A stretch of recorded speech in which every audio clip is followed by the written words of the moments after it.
Ciência a serviço da saúde, páginas 139 até a 141. Você observa aí que tem um cientista e que ele está observando dentro de um microscópio esse conteúdo desse tubo Erlenmeyer, que é uma água de lagoa.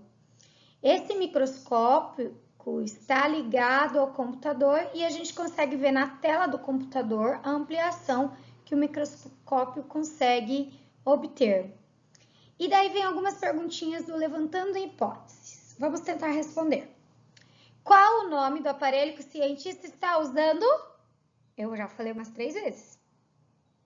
Isso, microscópio. Pergunta 2. Para que esse instrumento serve? Também já falei. Olha lá, para a visualização de coisas muito pequenas, ele aumenta o tamanho para a gente ver melhor. Que material o cientista está observando? Água da lagoa, e dentro dessa água seres pequenos, muito pequenos, são seres microscópicos, né? Essa pesquisa é importante? Para quê? O que você acha? Para que será que os cientistas usam essas informações que eles obtêm observando coisas assim? Então, é importante para quem utiliza a água da lagoa, tanto para tomar banho quanto para beber, para saber se a gente está tomando algum bichinho, né? Micro-organismo. Página 140. A ciência e a saúde. Ao nosso redor existem inúmeros seres vivos minúsculos e até mesmo invisíveis. Eles são chamados de micro-organismos. Micro é de pequenos e organismos é de seres vivos. Muitos deles podem penetrar nosso corpo e causar doenças. Os principais micro-organismos causadores de doenças são os vírus, tanto é que a gente está numa pandemia de um vírus que é parecido com esse aqui, ó, coronavírus. As bactérias e os fungos são os principais seres que causam doenças, mas existem outros também. No passado, não havia muita informação a respeito das doenças e dos micro-organismos. Por esse motivo, as pessoas estavam constantemente desprotegidas. Porém, ao longo do tempo, cientistas têm descoberto a origem de muitas enfermidades e a cura para algumas delas e o que devemos fazê-la para evitá-las. Estudos científicos têm possibilitado a produção de novos medicamentos, vacinas e equipamentos que aliviam o sofrimento dos pacientes e facilitam o trabalho dos profissionais da saúde, que inclui médicos, enfermeiros, dentistas, fisioterapeutas, entre outros. Tais pesquisas também auxiliam o combate de inúmeras doenças e no desenvolvimento de novas técnicas cirúrgicas, tornando os procedimentos mais seguros e reduzindo o tempo de recuperação pós-operatória. Sabe, quando aqui fala assim que no passado não havia muita informação, para vocês terem uma ideia, eles não imaginavam que o simples fato de lavar a mão ajudava a combater doenças. Eles não imaginavam isso. Eles não ligavam muito para essa questão da higiene. Primeiro que não tinha tanto sabão igual agora, não tinha água tão fácil igual agora, e eles realmente não achavam que aquilo tinha alguma coisa a ver. Quando se começou a perceber que os seres não eram vistos, que eram micro-organismos e que a gente podia eliminá-lo ao lavar as mãos, aí já começou uma nova era no tratamento de saúde. E é por isso que agora, nessa pandemia, o que eles mandam a gente fazer? Além de usar máscara para se proteger, eles falam assim, mantenha a higiene usando água e sabão e álcool em gel. Você sabe por que o álcool também é colocado? Porque não é toda hora que você consegue lavar a mão com água e sabão. E daí na rua você consegue levar um potinho de álcool em gel para passar. É mais fácil, ele seca, não precisa enxaguar.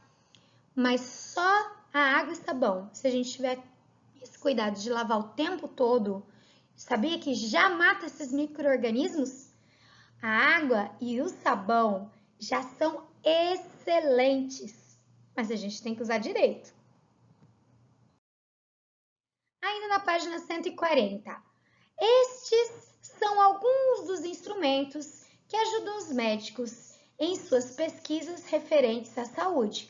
Explique nas linhas ao lado de cada imagem a utilidade do respectivo objeto. Então, esse primeiro aqui, esse enfermeiro possivelmente, ou pode ser o médico também, né? Está falando assim, por favor, suba na balança. Por que que a balança é um dos instrumentos que ajudam os médicos com relação à nossa saúde? Eu coloquei essa tabela aqui, ó, essa tabela do desenvolvimento de uma criança adolescente de 2 a 18 anos.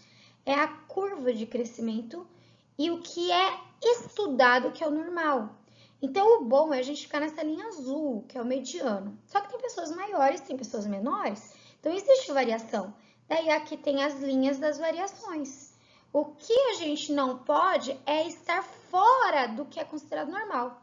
Se você é grande, tudo teu tem que ser grande. O peso vai ser grande, mas a altura também vai ser grande. Se você é pequeno, tudo seu vai ser pequeno. A altura vai ser pequeno e o peso vai ser pequeno. O que não pode é sua altura ser bem pequena e seu peso estar muito fora da curva, porque isso não está em equilíbrio e acaba tendo doenças. Então, a balança sim é muito importante para saber se você está crescendo dentro do ritmo certo, se está uma coisa acompanhando com a outra. O médico, quando observa isso, ele pode te ajudar com o tratamento, melhorando a sua alimentação, ensinando melhor, fazendo você observar as escolhas melhores que você tem. Às vezes, você precisa tomar um remédio. Às vezes, tem algum bichinho dentro de você, um micro-organismo, que está te causando algum problema. E tudo isso pode surgir quando ele faz o controle do seu peso e do seu crescimento. O outro aparelho, então, a resposta fica assim, medir o peso, que é a massa corporal. Essa informação pode fornecer dados importantes sobre a saúde. O segundo instrumento, você está vendo aqui, é um estetoscópio. Esse instrumento aqui, ele consegue ampliar os sons que o seu corpo está emitindo. E o que mais eles observam é as batidas do coração e a sua respiração. As batidas do seu coração, porque o coração é uma grande bomba. E ele é responsável de o tempo todo bombear sangue para o seu corpo. O primeiro lugar que o sangue vai passar é para a sua cabeça e depois pelo corpo e vai voltar. Nesse processo de ida, está levando coisas boas, como o oxigênio que as células precisam e a nutrição. E na volta vem trazendo o que é gás carbônico, que é o resíduo que foi da respiração celular, e também alguns elementos que foram descartados pela célula, do metabolismo da célula. Tudo isso sangue que transporta. Só que se o coração não está eficiente, ele não dá conta de levar o oxigênio e a nutrição para os lugares que precisam. Então, as células começam a ficar doentes também, até morrerem. Então, quando o médico ouve, ele consegue ver direitinho as válvulas, ouvir, né? Direitinho as válvulas abrindo, fechando, o fluxo do sangue. E quando ele ouve o pulmão, mesma coisa. O pulmão nosso, ele tem que fazer com que o ar entre e saia. Se tiver alguma coisa impedindo, o som vai ser diferente e ele consegue observar. Por isso, no exame, quando o médico fala assim, ó, senta, obedeça, faça direitinho, respire, faça igualzinho, porque ele tá te testando para ver se tem alguma coisa que ele pode te ajudar. Às vezes ele vai falar para você fazer alguns exercícios, às vezes ele vai falar que você precisa tomar algum medicamento, ou ele vai te dar parabéns, que eu espero que a gente ganhe parabéns todas as vezes que for ao médico, né?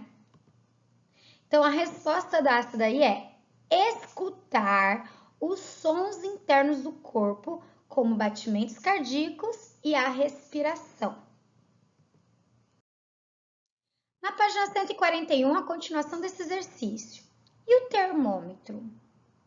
Termômetro, às vezes, a gente usa até em casa, né? A mamãe mede a temperatura do corpo. Tem vários tipos, tem aqueles que a gente usa na axila, tem aqueles que a gente põe na testa, tem aqueles que é de captar, né? Que nem a gente tá tendo aí nos shoppings.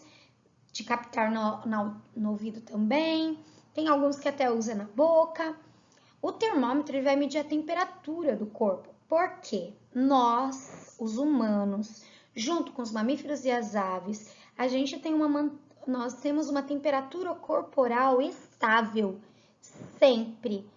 Chama homotermos. Então, a gente mantém a temperatura em torno de 36,5 graus Celsius. Quando você está com a temperatura subindo disso, é porque o teu corpo está tentando reagir para alguma coisa. Pode ser problemas diversos, mas pode ser também porque ele está tentando te proteger de uma invasão de algum micro-organismo. Então, ele eleva a temperatura para ver se aqueles bichinhos morrem e depois voltaria ao normal. Só que essa temperatura não pode elevar demais, porque as nossas próprias células podem morrer.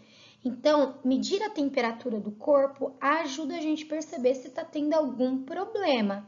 E se ela está se elevando, tem que tratar, tanto mantendo a temperatura mais dentro da normalidade possível com os remedinhos e ver de onde está vindo aquele aumento, qual o motivo. Isso quem vai fazer é o médico. Mas você sabia que o nosso corpo, por ser sempre estável, também se a temperatura abaixa também dá problema? Chama hipotermia, quando a pessoa fica com o corpo mais frio do que é possível. E também pode ter problema, pode levar até a morte, tá bom? Então, vamos ver a resposta. Medir a temperatura de uma pessoa verificando, por exemplo, a ocorrência de febre. Febre é a temperatura elevada. E o raio-x? Até pus aqui um GIF mostrando como que um aparelho de raio-x, ele busca essas imagens e faz esse filme negativo, no caso, né? Isso é um assunto mais complicado, nós não vamos estudar aqui agora. Mas aqui, ó, você observa que o especialista, né? Em geral é médico, mas também pode ser um técnico de radiologia. Ele está observando uma placa escura com alguma coisa em destaque claro. O que seria isso então? Vamos colocar a resposta, depois eu vou te mostrar algumas coisinhas. Produzir imagens do interior do corpo, possibilitando a verificação de problemas de saúde. Agora, olha que interessante. Vimos que um dos instrumentos mais importantes para a ciência é o microscópio. Ele foi inventado por Hans Janssen e seu filho Zacarias. Esse aqui, ó, Zacarias é o filho. Por volta de 1590 na Holanda. Naquela época, os microscópios eram bem simples e não tinham muita capacidade de aumento. Entretanto, os microscópios eletrônicos modernos podem aumentar imagens mais de 1 milhão de vezes. Aqui eu trouxe o microscópio que foi bem melhorado, esse foi o primeiro, mas em segundo lugar o microscópio foi muito bem descoberto, porque esse inglês Robert Hooke, de 1635 a 1703, ele desenvolveu uma técnica muito boa para fazer essa observação. Inclusive, ele analisando cortiça, que é um tipo de uma madeira seca, de uma planta seca, ele observou que existiam pedacinhos assim bem organizados e ele falou, parece pequenos quartos, e ele chamou de células. Então, na verdade, ele estava vendo ali a parede celular de uma planta, mas ele relacionou com a célula. Foi a primeira pessoa que falou assim, poxa, nosso corpo ele tá organizadinho por dentro e tal, porque eles não tinham como ver, a gente vendo assim não dá para observar. E ele conseguiu ver.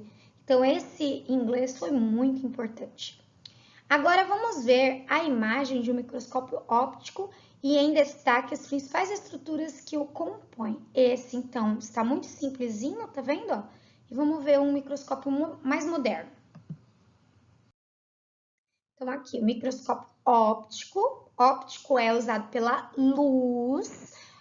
A quantidade de aumento dele é grande, mas o microscópio eletrônico, que está usando outra forma, não é a luz, é outra forma, ele aumenta muito mais. Então, esse microscópio aqui é o mais comum, e geralmente é o que a gente tem numa escola para conhecer, né? E nos laboratórios mais simples, o microscópio eletrônico ele é bem mais caro, então pessoas mais específicas que vão ter acesso a ele. Então, olha aqui, ó. Aqui é a lente ocular. Ocular é aquela que a gente fica com o olho perto, tá? É onde o cientista observa. Essas outras lentes são as lentes objetivas, é o que vai olhar no objeto estudado. Então, como é que faz para calcular? É o tanto de aumento dessa lente vezes o tanto de aumento dessa lente. É assim que calcula qual é o aumento do objeto que a gente está observando. Esses botões aqui, ó, são botões para regulagem. Para você pôr mais para cima, mais para baixo, para poder dar foco. Essa lâmpada é ela que vai ser esse microscópio óptico, porque a luz que está passando pela objeto a ser analisado é dessa lâmpada aqui, que seria a fonte de luz para iluminar o material. E essa aqui é um controle que você pode aumentar, diminuir a luz, tal, e também tem o botão de liga e desliga da energia, né? O microscópio óptico recebe este nome porque funciona com luz, é essa luz aqui, ó. Os aparelhos mais antigos dependiam da luz natural do sol ou de velas para funcionar. Atualmente, graças à eletricidade, os microscópios ópticos apresentam lâmpadas elétricas ou de LED. Eu pus aqui um GIF em que você vê uma coisa muito legal. Ó, esses pequenininhos aqui são bactérias. Então, bactérias são micro-organismos bem pequenos. E aqui você está vendo uma célula que está englobando, na verdade está comendo as bactérias. Aqui não está falando que tipo de célula que é, mas o nosso corpo possui os glóbulos brancos. Os glóbulos brancos são essas células que fazem a defesa do nosso corpo. Eles que englobam as bactérias e eles que ajudam o nosso corpo a se defender. É realmente uma guerra em que um exército as bactérias e o outro exército são os glóbulos brancos, que são as nossas células do sangue de defesa. Então, se a gente tem uma saúde boa, alimenta-se bem, não faz coisas erradas, as nossas células de defesa são fortes. Daí, quando vem um micro-organismo estranho, no caso como essas bactérias, elas têm força e agilidade para defender a gente. Agora, se nosso corpo está fragilizado, se a gente não come direito, se a gente não dorme direito, se a gente faz as coisas erradas, essas células também estão fracas. E daí, às vezes, não dá conta de comer igual essa daí, não. Daí a bactéria que vence. E se a bactéria vence, a gente tem uma infecção muito grave, tem uma doença muito grave e pode causar a morte. Você viu como é importante a gente cuidar da saúde no total? Então, ó, cuidar com a alimentação, cuidar com a quantidade de água, cuidar com a luz, com o sono, com o repouso, com todos esses remédios que a gente estudou aqui nessa unidade, porque são muito importantes para a nossa saúde. O Mundo Microscópio, página 142 até 146. O Mundo Microscópio. Quando os cientistas passaram a utilizar o microscópio em suas pesquisas, descobriram um mundo inteiramente novo, o dos micro-organismos.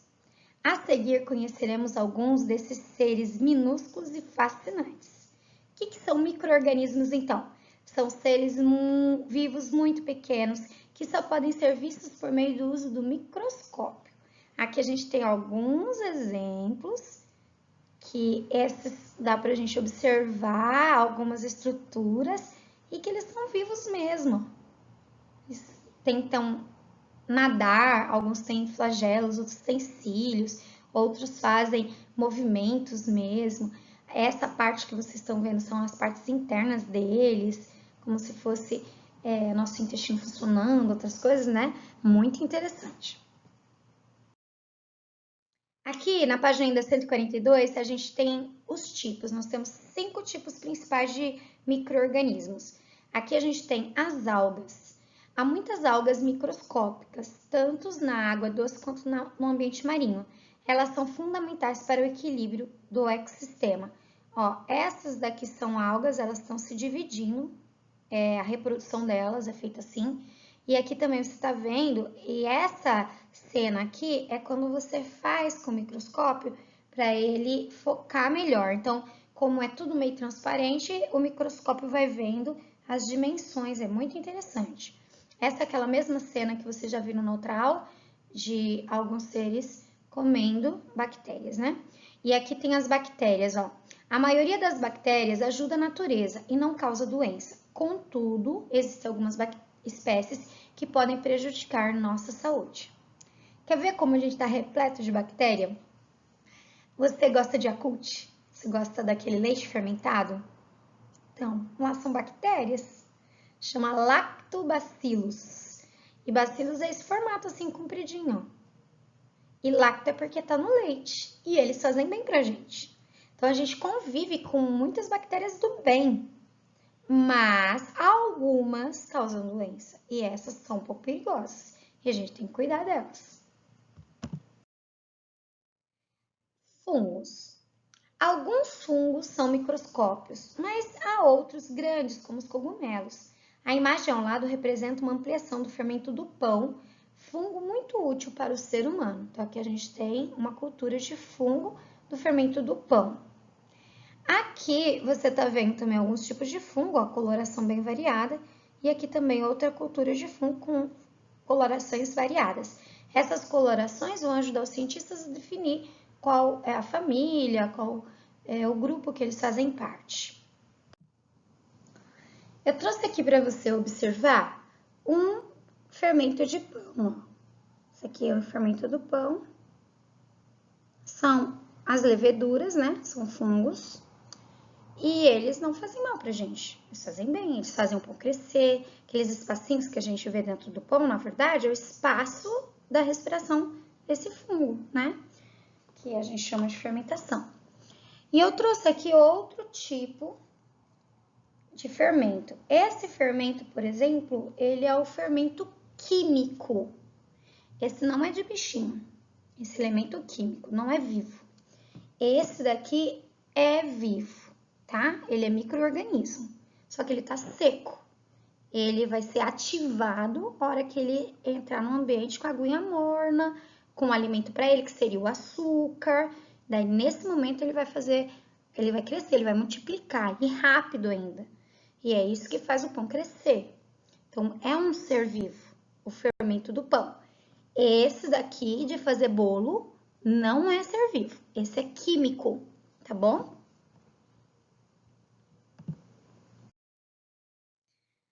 Protozoários. Existem muitas espécies de protozoários. A maioria deles vive na água e poucos causam danos ao ser humano. Então, aqui você tem alguns protozoários, tá? A maioria deles, como você viu aí, faz bem, não faz mal, porém, alguns fazem mal. Esse daqui, ó, ele tem cílios bem pequenininhos e ele nada, tá? Agora, tá vendo esse daqui? Esse aqui é tipo uma ameba, né? Uma ameba, ela faz uns falsos braços, como se fosse uma geleia dessas que vocês brincam, de geleca, de amoeba. Por isso até do nome, ó, amoeba, porque é ameba o nome dele. E ele faz uns braços, ele caminha se esticando assim. É um ser vivo.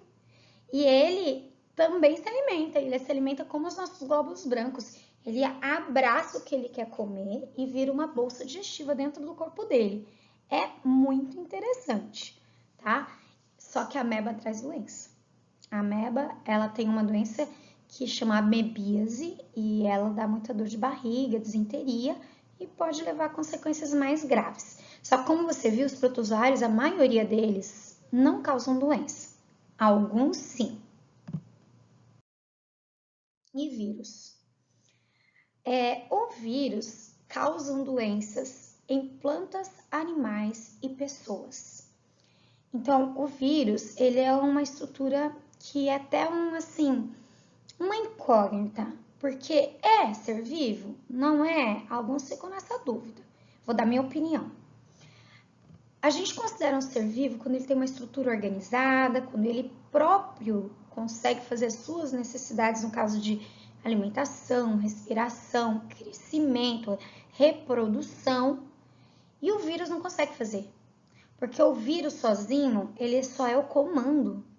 Ele precisa roubar, ele é como se fosse um pirata. Ele precisa entrar no barquinho de outro ser vivo. seria na célula de outro ser vivo.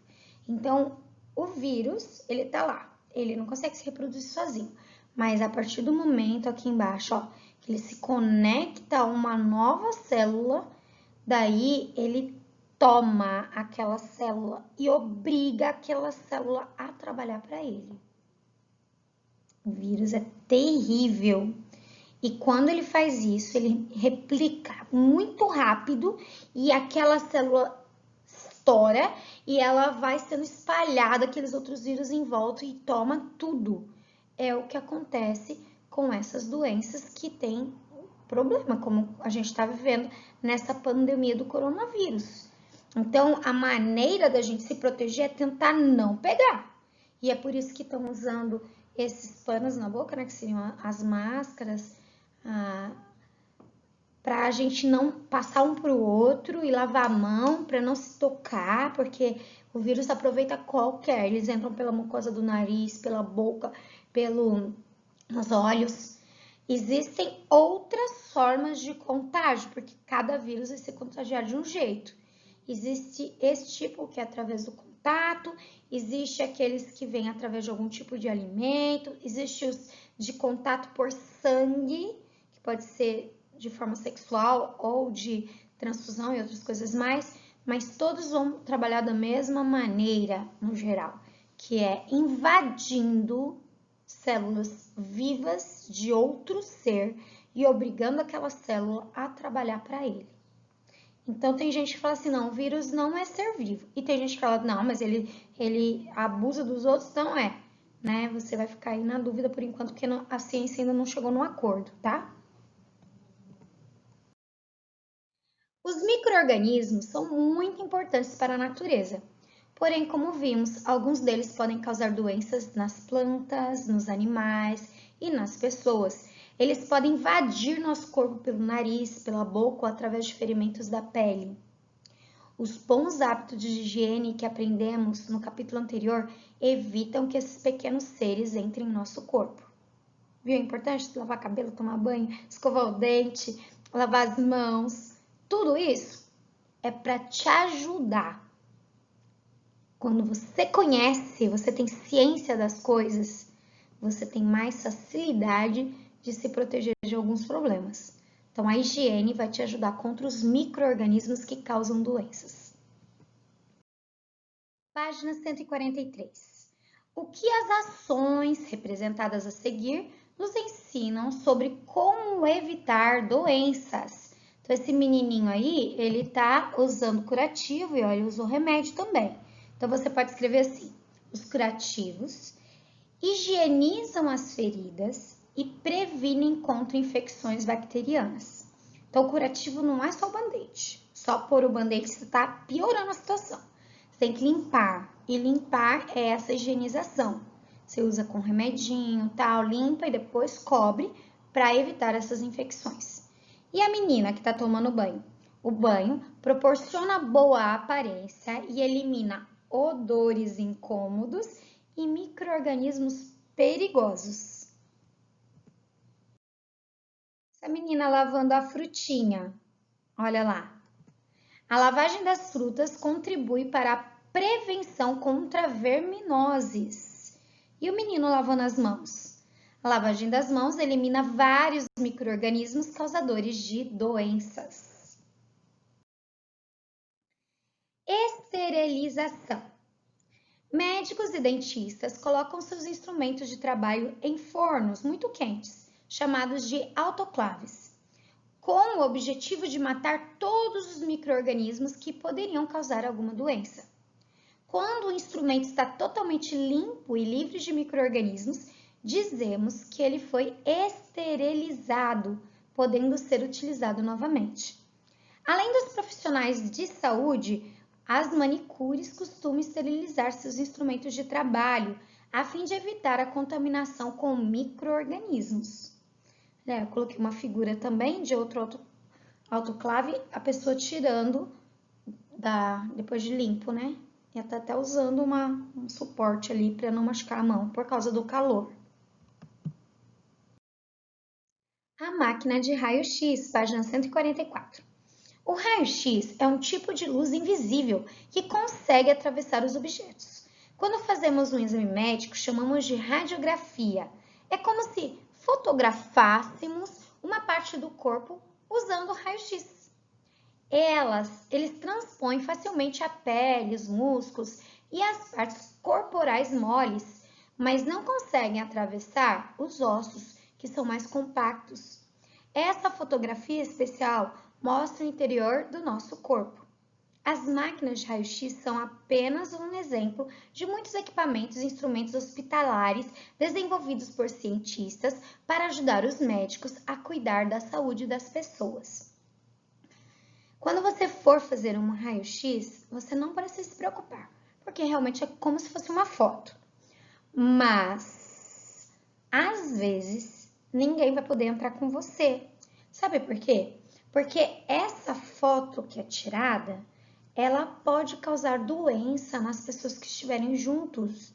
Por exemplo, se a mãe está grávida, nunca ela vai poder entrar numa sala de raio-x, porque aquele raio na mamãe até não vai fazer tanto problema, mas no bebezinho que é tão pequenininho, tão frágil, pode levar até a problemas sérios, graves, e quando nascer o nenê tá todo cheio de problema.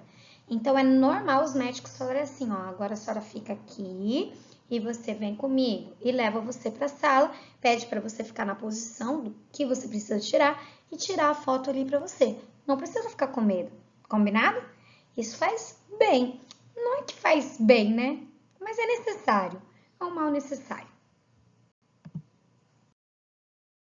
Observe ao lado a radiografia de uma perna. Depois responda as questões. Ó, presta atenção que essa perna, ela tá com alguma coisa diferente, ó. Tá vendo? O que será que aconteceu aqui, hein? Está rompido, né? Então vamos responder? Você consegue perceber algum problema nessa radiografia? A perna do paciente está fraturada, não está inteira, está rompida. Você já fraturou? Você já quebrou algum membro? Como o médico tratou essa lesão? Essa é uma resposta pessoal. Vou falar de mim. Eu nunca fraturei nada. Eu queria ter fraturado quando eu era criança. Olha que responsa, né? Pois é, tinha vontade, sabe por quê? Na minha época não era atadura, era gesso e eu achava tão legal os colegas que vinham com gesso e que a gente desenhava, escrevia, mas ainda bem que meu osso era forte, nunca fraturei nada. E você já fraturou? Em compensação, hoje eu fico pensando assim, gente, é tanto incômodo, tanto calor, tanta coceira e não pode. Ainda bem que eu não fraturei, né? É assim mesmo? Hoje tá mais fácil com essas ataduras, né? Páginas 145 e 146, construindo um estetoscópio para escutar.